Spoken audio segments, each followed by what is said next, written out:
most common mistake I see people make when boiling eggs is typically too high of a temperature. They hear the word hard boiled and they immediately assume to boil the egg like as if it's pasta or something. And you actually want to have the temperature closer to a simmer than necessarily a hard boil. The harder and more aggressive the temperature is on the egg, the more likely you are to kind of get that green, chalky yolk in the center.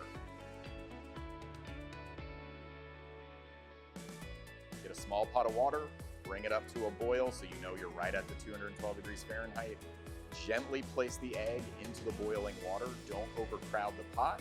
After 10 minutes exactly, take it out, put it in an ice bath, let it sit for 5 minutes, and you should have no trouble whatsoever peeling the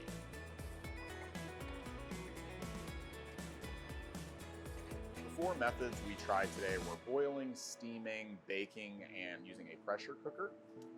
For each of the 4 methods, the boiling is the most traditional method. You just need enough water to cover the egg, and you get a very controllable and nice, pretty to peel product with the egg. The baking method is a little bit more aggressive, using a convection heat. You also typically see spots on the outside of the shell or on the actual egg whites themselves.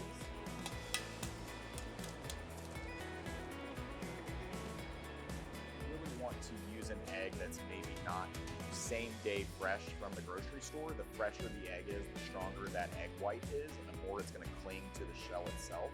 So letting them sit in the fridge for 48 hours, 72 hours is a nice way to kind of let the egg white kind of settle a little bit, which can be a lot easier to peel.